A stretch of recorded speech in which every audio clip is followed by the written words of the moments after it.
سڵاوتان لەبێ بەڕێزان لایەنە کوردیەکانی ڕۆژاوای کوردستان لە ئێستادا لە شاری سلێمانی و ئەمڕۆژ وەفدەیەکیان سەردانی هەریەکە لە یەکێتی نیشتیمانی و بزوتنەوەی گۆڕانیان کرد. ئەمەش دوایەوە هات هەفتەی ڕابردوو لایەنەکانی ڕۆژئاوا لە شاری دۆگ ڕێکەوتنێکیان لە نێوان هەردوو ئەنجومەنی گەلی ڕۆژئاوا و ئەنجومەنی نیشتیمانی کورد واژۆ کرد کە بەپێی ئەو ڕێکەوتنە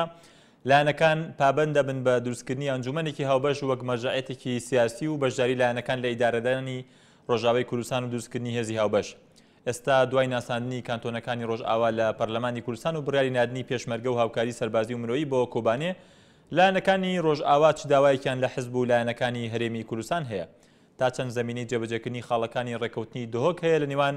لایەنەکانی ڕۆژئاوا. بەڵێ بەڕێزانە پرسیارانە و کۆمەڵێ پرسیاری دیکەی پەیوەندیدار بە تایبەت بە ڕەوشی ڕۆژئاوا و مامەڵەی هەرێمی کوردستان لەگەڵ ڕۆژئاوا لە دیوی دۆمی هەواڵ تاوتو دەکەین لەگەڵ بەڕێز ئاڵدار خەلیل ئەندامی دەستەی بەڕێوەبەری تەفدەم کە لە شاری سلێمانی و ڕاستەخۆ لەگەڵمانە کاک ئاڵدار ئەم کاتت باش سپاس بۆ ئەم دەرفەتەی بەڕێستان. پێم وابێ لە کۆبوونەوەی لایەنەکانی ڕۆژئاوا هێشتا کۆبوونەوەکان بەردەوامن بەڕێستان لە کاتی خۆتان گرتووە ئەگەر بکرێ باسێکی و کۆبوونەوەی بکەیت کە ئێستا بەردەوامنە و کۆبوونەوەیە لەسەر چییە و ئایا سەرجەم لایەنەکانی ڕۆژئاوا تێدا بەژارن کە ئێستا بەڕێستان لە کۆبوونەوەکە هاتنە دەرەوە؟ سلااو ڕێژ بۆ وە و تەماشەوانên هێژا ئەم بخوا شاندەیە تەفگەرا civaka demokratîk û hin partiyên nava rêveberiya xweseriya demokratîk de li bajarê Duhokê bi biraderên me NKSê Encumena Niştimaniya Kurd yê Sûriye re me rêzecivîn pêk anîn hevdîtinên me ji bo li hevhatinek pêk bê bi ermanca yekkirina helwesta Kurdên Rojava û siyaset û stratîjiya Kurdên Rojava di vê demê حساس دمکی نازکه گو ام وک کردین روجاوا و روجاوا بتواهی و سوریه جیبتی تیر درباز دبن جبر ایرو روج او نیزی 4 سالای لسوریه شورشک و روشکی پر آلوز تی درباز کرن و هر واحد همان دمه ده روجاوای کردستان دیجی ام ایریشن تندرو بسر مدتین و دوان ایریشا ده اف 2 سالن شرک لسر حرم مته مشاندن ev grupana dixwazin heremê me tê xindestê xwe û îrada Kurdan bişkînin. Herî dawî jî ev nêzî rojayê li bajarê Kubanê şerrekî pir dijwar tê meşandin, berxwedaneke dîrokî tê meşandin. Em jî ji bo karibin bibin bersêv ji van mijarên ku me behsa wan kir em li hevdû kom bûn û bi ermanca yekkirina Kurdan Kurdên Rojava wek we jî da diyarkirin di destpêkê de em li hev hatin li ser sê mijaran mijara yekemîn damezrandina merceiyeteke siyasî Kurd yan jî lêvegereke siyasî Kurd ji bo ku em بەڵێ کاک ئاڵدار دەمەوێت دواتر باس لە ئەو خاڵانەکەین کە لە ڕێکەوتنی دهۆک ئێوە لە لایەنەکانی ڕۆژئاوا لە هەفتەی ڕابردوو لە سەری ڕێکەوتن بەڵام ئێستا و کۆبوونەوەی ئێوە تەنها ئەنجومەنی گەلی ڕۆژئاوا یاخود لایەنەکانی ئەنجومەنی نیشتیمانی کوردی سووریا ئەنە کەسەشن دەتانەوەی خوێندنەوە بۆ هەڵوێستی لایەنەکانی هەرێمی کوردستان بکەن ئەگەر باسێکی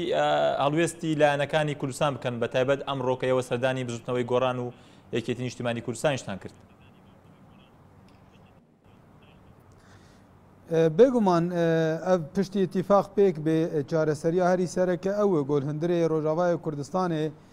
em kom bibin û pîlansaziyekê xwe derxin ji bo pêkanîna tiştê ku me li ser li hev kiriye lê beriya ku em vegerin Rojavayê Kurdistanê me dît ku pêwîst e em hêzên me û tevgerên Kurdistanî yê ku li başûrê Kurdistanê jî hene em wan jî ziyaret bikin em ev îtîfaqa me çi ye rastiyayê çi ye me çawa li hev kiriye mijarên sereketê de çine bigînin van hêzan ji bo ku ew jî karibin di demên pêwîst de heger li gorî derfetên xwe piştgiriya pêwîst pêk bînin ji bo serxistina vê îtîfaqiyê. Me di serî de ziyaretekî ji bo Mam Celal pêk ew ji milekî dibû wek ziyaretekî ji bo tenduristiya wî û silavkirineke ji bo cenabê wî her wiha ji bo gihandina mizgîniya gova em Kurdên Rojava li hev hatin û ji milek din de ev îtîfaq li ser çibû werê gotin taku piştgiriyekî menewî bijî ji bo me xwedîwateyê em bigirin پاشێ هەفدیتنێن me bi mektebî siyasî Yekîtî Niştimanî Kurdistan jî çêbû bi rayedarên tevgerê goran jî çêbûn Kak Nuşîrwan jî hevdîtinê me pêr çêbûn divan hevdîtina dijî belê بەڵێ بەڵێ هەڵوێستی ئەوان چۆن بوو داواکاری ئەوە چی بوو لەو دوو لایەنە سیاسیەوە هەڵوێستی ئەوان چی بوو بۆ ئێستا وە چ داوایەکتان هەیە بە دیاریکراوی لەو لایەنە سیاسیانە وان jî da diyarkirin piştî got me got itîfaq bi vî rengî ye wan jî danîşan gotin ev wek mizgîniyekî ji bo me em pê kêfxweşin hûn madam tifiqînin nava xwe de ji bo me ya giring ew ku hûn bitefiqin bi hevre vê pêvajoya şoreşê dewam bikin em jî çi tiştê got ji me bê xwestin imkan û derfetê got hene em jî pişta wan e bi vî rengî bersiv hatin dayîn ئەم کۆبوونەوەی ئێوە پێشتر لەگەڵ پارتی و یەگرتو ئەنجام دراون یاخو لایەنەکانی دیکەش لایەنە سیاسەکانی تری هەرێمی کوردستان کە حزبی سیاسی دیکەشێ لە هەرێمی کوردستان دەتانەوێت لەگەڵ سەرجەم لایەنە سیاسەکانی هەرێمی کوردستان کۆ ببنەوە و داوانی کە دەتانەوێت لەوانیش بکەن بۆ ئەوەی پشگیری ڕێکەوتنی دهۆکی ئێوە و پشگیری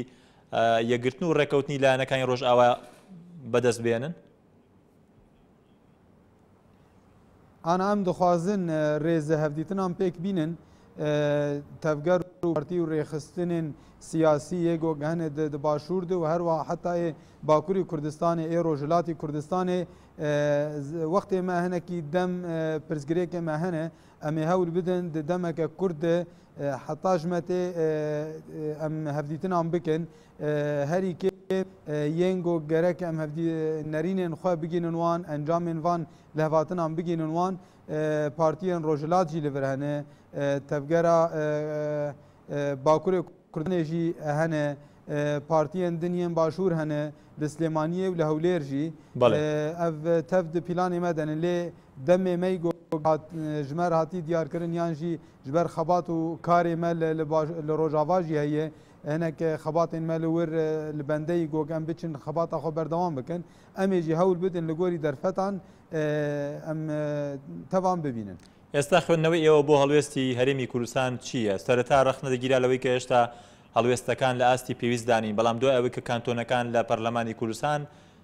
بەڕسمی ناسێنرا و ئێستاش بڕیاری ڕەوانەکردنی هێزی پێشمەرگە بۆ کۆبانی دراوە لە ئێستا خوێندنەوەتان بۆم هەڵوێستانە چییە؟ بڕاستی باشووری کوردستان و تایبەتی پەرلەمانێ وێ حکوومەتا وێژی tiştê gotkirin helwestê godan diyarkirin divan demên derbasbûyî de ciyê teqdîrê ciyê rêzgirtinê ye berî vê Perlemanê Kurdistanê da diyarkirin got ew îrada Kurdên Rojava nas dike qebûl dike yanî xweseriya demokratîk ya guhatî damezrandin nas dike ev ji bo me ciyê şanaziyê bû her wiha piştî wê ji bo şandina nêrandina pêşmerge ango pêwîstiyên leşî ji bo bajarê Kubanê yan berxwedana Kubanê ev jî em pê xweşhal bûn pê kêfxweşin dide diyarkirin got hestên netewî hevgirteke netewî ji bo piştgiriya berxwedana Kubanê ev hêz didime moral didime ciyê teqdîrê ji ber got perleman bi rengekî taybet nûnertiya gelê Başûrê Kurdistanê dike û helwestê milletê me li Başûrê Kurdistanê ciyê teqdîr û ihtiramê هەندێک لە لایەنەکانی ئێوە ینی جۆرێک لە ڕخنیان دەگرت لەوەی کە ئەم بڕیاری پەرلەمان ڕوون نییە وەک پێویست ینی مەبەست چی بوو لەوەی ئێوە پێتان وایە ئێوەش پێتان وایە کە بڕیارەکەی پەرلەمان ڕوون نییە بۆ مامەڵەکردن لەگەڵ کانتۆنەکان نا ew roja pêkê de dema daxuyanî hatdan pirs hat kirin li ser nirxandina vê biryarê wê çaxê me bersiv da me got em tiştekî pir bi qîmet didênê hurmet nîşan didin lê hinek me baş hîn fêm nekiriye hîn baş em tê di negiştînê ji ber bi rastî wê çaxê bi rengekî fermî biryar me negiştibû destê me tenê diriya hin dezgeh gihandinê di me bihîst bû cewherê wê û baş nehatibû naskirin lê paşê me nas kir û bi rengekî fermî agahî me çêbûn û em wê teqdîr dikin سەبارەت بە چوونی هێزی پێشمەرگە بۆ کۆبانەیە کە زانیاریەکان ئاماژە بۆ دەکەن کە پێ دەچێت لە چەند ڕۆژی داهاتوودا هێزێکی پێشمەرگە لە ڕێگەی تورکیاوە بچنە کۆبانێ چەند جارێکیش ئێوە باستان لەوە کردووە کە ڕۆژئاوا پێویستی بە چەکە پێویستی بە ڕەنگە پێویستی بە هێزی چەکدار و پێشمەرگە نەبێ ئێوە لە بەرامبەرم هەڵوێستدا چی دەڵێن ئایا پێویست دەکات ئێستا پێشمەرگە بچێتە کۆبانی؟ یعنی ئەم دخوازن هەگەر مرۆڤ خەباتێکی پشتگیریە بکە تشتێ عاجل یەک و پێویستی بچی دەستپێکی ئەو بێکردن ئانا لە کوبانێ حەزارە خۆرد و ملەتێ کوبانێ دناوا سنگەرên berxwedanê de ne şer dikin pêwîstiya Kubanê bi rastî jî ji insana re zêde tune bi qasî got pêwîstiya wê bi çekan û bi imkanên leşkerî hene ji ber vê me got yanî em jî li ser herêmê giran nekin zêde ji ber em dizanin di herêmê de Daeş êrişê herêmê jî dike herêm jî di nava şerrekî de ye hesasiyetên wê di navbera herêmê û dewletên cîran navbera herêmê û navenda Bexdadê û siyasetên erdor ji bo got herem nekeve nava zehmetê de me got em barê wê giran nekin bira tiştê acil çek û silahên pêwîst dest pê biçin mirêdin ji bo me ne zêde û qeysî pirsgirêkê ji ber got bi rastî jî jmareke pir zêde li wê de heye amadenê ji bo şer lê pêwîstiya wan bi çekan hene. ئێستا بڕیارەکە دراوە بەمانی کە بەڕێز باسی کردبەوەی کە هەرێمی کوردستان لە شەڕی دژ بە داعشدایە دە بارودۆخێکی تایبەت هەیە قەیران هەیە بەڵام بڕیارەکە دراوە کە هێزێکی پێشمەرگە بچنە کۆبانی ئێوە چی دەڵێن لەوێ یانی ئامادەن هەماهەنگی و پێشوازی لەو هێزەی پێشمەرگە بکەن کە بڕیارە لە ڕێگەی خاکی تورکیاوە بچێتە کۆبانی؟ بێگومان ینی ئەv rêveberiya xweseriya demokratîk ya kantona Kubanê û ya rêveberiya giştî ya hersî kantonan daxuyaniyê xweda gotin em xweşhalin dema piştgiriyek wiha ji bo me bêkirin û tensîq bi YPG jî têkirin ji ber got YPG jî girêdayê rêveberiya xweseriya demokratîk desteya parastinê ye ew di nava tensîqekê dema bêkirin em pê kêfxweşin ew hejmarê got tê gotin 105 an di sud kesên got şervanên pêşmerge yê got biçin ew hejmarekî pir normal ne hejmarekî zêde ye bi wê hejmarê ez bawer nakim barê herêmê giran bi biyan têkeve nava zehmetiyê de û ew biçe ew ji bo me tiştekî erênî ye. ئەگەر پێویست بکات ئەو شەڕڤان و گەریلایانەی کە لە باشووری کوردستان لە هەرێمی کوردستان هەن لە داقوق لە شنگال لە ناوچەکانی دیکە ئەمانە دەگەڕێنرێنەوە بۆ ڕۆژئاوا بۆ کانتۆنەکانی جەزیرە یاخود ئەو شوێنانی دیکەی لە ڕۆژاوا ئەگەر پێویست بێ یاخود کۆبانی؟ شخوا بەری vê hevpeymana Sykes-Picot di beriya nêzî 100 salî di 98 salan hêzên biyanî welatê me di nava sînorên herêmê de hevpeymanê got çêbûbûn ew sînorê got berî wê hatibûn çêkirin bi rengekî fermî ew sînor navbera me de qutbûn çêkiribûn lê bi van guhertinên got vê dawiye çêbûn me dît ku îdî ew sînor neman ana navbera Rojavayê Kurdistanê û Başûrê Kurdistanê sînor nemane ew Sykes-Picot jî têk çû ji ber vê çi pêwîstiyekî li Şingalê hebe li Mexmûrê hebe li Hewlêrê hebe li Slêmaniyê hebe li Kubanê serêkaniyê em yek dibînin tenê tiştê pêwîst ev e rêveberiya got li wê derê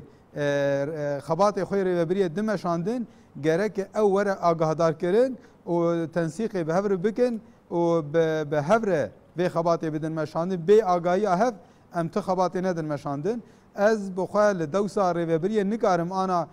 hemû biryaran bidim yan jî hemû tiştî bêjim êrêyan na lê elgorî dibêm û li gorî şopandina min ji rewş rêveberiya xweseriya demokratîk re ez bawer nakim got ti etîradekî li ser gaveke bi vî rengî çê bibe. بەڵێ کاک ئەڵدار لە تۆڕی کۆمەڵاتی فێسبوک چەند پرسیارێکمان بۆ هاتووە سەفین دەپرسێ چۆن دەڕوانە سیاسەتەکانی تورکیا لە کاتێکدا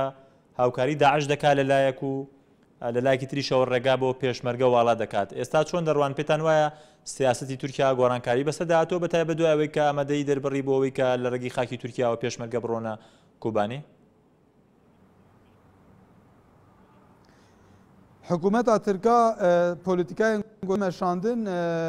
bi rastî dewleta xwe jî xistî nava tengayekê de yanî Erdogan ji destpêka rewşa Sûrî û şoreşayê dest pê kirî heta roja îro her du meha polîtîkayekê dimeşandin carna her du roja helwestê xwe ji pir tiştan de diguhertin ji ber vê sedemê ew bi xwe alîgirê Daeş û Daeş ji navan hêz girt û خورد کر و عێریشی سەر هەرێمێ مەکرد و ئانا حکوومەتا ترکا دخوازە گۆ بەرخوادانا کوردان بشکێ و داعش لێ تشتێکی din دۆر تێدەیە ئەمریکا دەختێ لە تورکیە دکێ و تورکی حکوومەتا wê neçar mayî hinek tişta qebûl bike û ana jî heger hinek tişta qebûl dike ew bi xwe dibin dexta navnetewî yan jî vê dizane heger bi carekê qebûl neke ev tê wateya got etiraf dike ji hevalbendiya xwe û Daişê re ji bo meselê veşê re neçar got hinek tişta qebûl bike lê heta niha bi rastî ji ber got em fêr bûne Erdogan her rojê biryarekê dide belî nake got sibe biryarê xwe bi rengekî cuda jî hinek guhertinan têxê lê em dibêjin heger bi rastî ew ne hevalê Daişin ne piştgiriya Daиш nakin gerek rê bidin ev alîkarî biçin Kubanê. سەبارەت بە هەڵوێستی ئەمریکا ئێستا ئەمریکا دوایەوەی کە بردومانی ئاسمانی داعشی دەست پێ کرد لە کۆبانێ پێتان وایە هەڵوێست و مامەڵەی گۆڕاوە بەرامبەر بە ئێوە ئێستا بە فەرمی مامەڵە لەگەڵ ئێوە دەکاوکو لایەنە کوردەکانی ڕۆژئاوا مەبەستم ئەمریکایە Yani mijar ne mijara muamele û danûstendinê danûstendin bêguman pir cara çê dibin di nav her kesî de çê dibin lê ya esas Amerîka bi xwe jî gihiştî qenaetekî ge ev şer û berxwedana Gulkubanê çê dibe ne tenê şer û berxwedana li heremekê yan bajarekî ye îdî Kubanê bûyî mîna Stalingrada şerê cîhanê çawa di Stalingrad de qedera şerê cîhanî hat diyarkirin و د کوبانê dijî qedera vî şerê got li Sûriye û rojhilatan avî tê meşandin di wir di were diyarin şerê Kubanê berxwedana wê berxwedaneke stratîjîk e encamên wê got derkevin wê encamên stratîjîk bixwe bînin ne encamên wisa şerê heremekê yan jî tiştekî biçûk be. بەڵێ پرسیارێکی دیکە بەکرد دەپرسێت ئایا حزبەکانی ڕۆژاوا بۆ دوومان ڕێکەوتون دوای ئەوەی کە ئێوە ڕێکەوتنێکتان لە دهۆک واژۆ کرد تا چەند گەرنتی هەیە بۆ جێبەجێکردنی و ڕێکەوتنە هاوشێوەی ڕێکەوتنی هەولێری لێنێت کە دواتر لایەنە سیاسیەکانی ڕۆژئاوا ڕخنەیان لێک دەگرت لە بەئاست جێبەجێنەکردنی ڕێکەوتنامەی هەولێر گەرنتی هەیە بۆ جێبەجێکردنی ڕێکەوتنی دهۆک لە نێوان لایەنەکانی ڕۆژئاوا ئانا ji bo rêkeftinê hewlêr em vêya dikarin eşkere bêjin me ji aliyê xwe de hemû tiştên got di nava rêkeftina hewlêrê de hebûn ji milê xwe de me pêk tanîn û insanê got bixwazin dikarin bişopînin lê vegerin dema me çi biryar da me got gerek em vê bikin me dest pê dikir û dikir heger ew hevalê din dema got netkirin carna me dît em bi tenê dimane lê ew neyaye wateya got me bi tenê kiriyî me ew danî kêlekekê ew dem me girêdanê xwe bi hevpeymana hewlêrê danîşandan me got hevpeymana hewlêrê ev gotî divê em bikin êgo ew berpirsiyarîtiya xwe radike ji bo hevpeymana dihokê ana rewş cudatir e ew birader jî ê encûmenê jî gihiştin atekî gipêwîstî îdî em kar bikin ji ber em vê demê de baş xebatê nekin û em yekîtiya xwe xurt nekin dibe got xeterîn mezin bi serê Kurda divê Kurdên Rojava ana rewş nemîna wek berî salekê yan berî du salayê ne rewşa rejîmê wek berê ne rewşa Sûriye wek berê ne rewşa opozisyonê wek berê ye ne rewşa Tirka û ne rewşa heremê û ne rewşa me Kurda yanî pir guhertin çêbûne heger bi rastî em dixwazin vê furseta dîrokî ji bo xwe bikar bînin gereke em îdî ew kêmaniyên got derbas bûne bidin kêlekekê ji alîkê din ve ji bo got ev hevpan wek çavdêriyek li ser hebe yan jî ne çavdêrî wek piştgirî li ser hebe me xalek bi vî rengî kir hikûmeta Herêma Kurdistan û koma civakên Kurdistan jî bibin wek hêzekî piştgir ji bo vê hevpeymanê dema wêş çi zehmetî tengayî derkevin ew jî piştgiriya me bikin ji bo سەرناوێ ئێستا ماوە دیاری کراوە ینی سەقفی زەمەنی دیاری کراوە بۆ جێبەجێکردنی ڕێکەوتنی دهۆک یاخود لە ماوەی دوو مانگدا وەک هاوسەرۆکی پێدە دەڵێت ئەم ڕێکەوتنە جێبەجێ دەکرێت دهپەیمانê de me gotiye ev mijarên got em ser tifiqîne divê heta du meha me pêk anîbin û em jî ji ana de me dest pê kiriye ji bo got em pêk bînin dibe carna heger şert û mercek zêdî taqeta me pêk hat ew wê diyar bilê heta ji me tê divê di nava du meha de tiştên di hindirê hevpeymanê de hatine werin bicîkirin. تا چەند لەسەر وردەکاری ڕێکەوتنەکە ورداکاری ئەو سێ خاڵەی کە لەسەری ڕێکەوتون بەتایبەت دروستکردنی ئەندامانی ئەو ئەنجومەنی وەکو مەرجەعەتێکی سیاسی بڕیارە لە نێوان هەردوو ئەنجومەنی نیشتیمانی کورد ئەنە کەسە لەگەڵ ئێوە لەگەڵ ئەنجومەنی گەلی ڕۆژئاوا دروست بکرێت ئەو شش ئەندامەی کە دەمێنێتەوە چۆن دیاری دەکرێت وەک دیارە پێ ڕێکەوتنەکە هەر لە 12 ئەندام دیاری دەکات بۆ ئەو ئەنجومەنەی کە وەکو مەرجەعەتێکی سیاسی دیاری دەکرێت وردەکاری ڕێکەوتنەکە چۆنە ئەو ئەندامانی دیکە چۆن و کێ بڕیاریان لێ دەدات و کێ ئەندام دەبێت تێیدا يعني او شخوه او 24 يعني 12 او تكار بيج آمادن اجبر او دناوا تمدن نري خود ديار كرن و انا كسجي ديار كرن او زيادة برزقريك نينه لي او ششدن ام كسين جو نمزات جو تيكا في الناف ده ليسته كي تشيدكن هەگەر 6 کەسێن خواستن لیستە 20 بسی بنە پرسگرێکە ئەم تینن 24 کەسێک گوهاتنە دەرخستن کۆم دەبن و ژوەیان لیستەیە هاان 6 کەسا هەلدەبژێرن هەلبژارتنێن بە شارتندۆقێ سەر کاغەتێ و کی دەنگێ زێدە بینێ ئەوێ دەرکەون دناو هژمارێ گۆک نەمزەتێ گوهەنە ئەم ئەنجومەنە هاوشێوەی دەستەی باڵای کووردە کە پێشتر هەبوو یاخود بە شێوەیەکی دیکەیەوە کەی دروست دەکرێت ئەنجومەنەکە أنا دستي بالاي كرد أو جدابو أو چاغي ريفبريا خسريا ديمقراطيك تنبو كارو بارين ريفبريني يرو جافاي كردستاني تذكر ملي باري جرام بو بلكي أبجيك سدمين جوج هشت هناكي أستانجيد كارو دركفن لي أنا ريفبريا خسريا ديمقراطيك هي برتش نئيشة في مرجعيات يعني مرجعيات تاني استراتيجيات وسياسات كردين روجافات ديار كرن لي خبات اندن أو جريداي ريفبريا خسريا ديمقراطيكن کەواتە کەی ئەنجومەنەکە دروست دەکرێت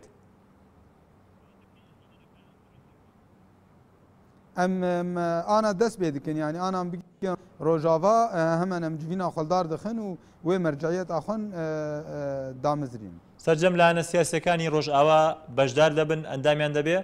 دیارلانی دیکەی سیاسی هەن لە ڕۆژئاوا کە لە ئەنجومەنی ئێوە پێش لە ئەنجومەنی گەلی ڕۆژاوا یاخود لە ئەنجومەی نیشتیمانی کورد لە سووریا لە ئەنە کەس ئەندام نەبوو بن سەرجەم لایەنەکان سیاسیەکان بەشدار دەبن لەو ئەنجومەنە تێت نەگەشتم پرسێوە سەرجەم لایەنە سیاسیەکان حزبە سیاسیەکان هەمویان بەشدار دەبن لە ئەنجومەنەکە يعني أنا أنجمنا نجتمانية كرد نه بارتينه نونريوان تولد بن وسسية دنجي جناب خو أو دردخن أو بريار آوان كويدا بينن يعني إيواني سربخوا هنا جوان هنا جن هنا أو بريار دستوان ده بارتيوان تولد بن يه تبدأ ميجي 6 بارتيه هنا أو 6 بارتي تولد بن هروها رخصتين جنان هنا رخصتين جوانان هنا بویرنگی سازین جدا هنه تب 12 کس تین تمام کردن و 6 دین جوک مگود به هلبجارتن آن تین درخست. بله زود سپاس بررس آلدار خلیل اندامی دستی بروبری تفدم سپاس بو بررسان کل شهر سلیمانی و لگال ما بوی. بله بررسان سپاس بو وشتای سبینر مامون کاتی خوش بو همولایکو ارشاد و سکوتو.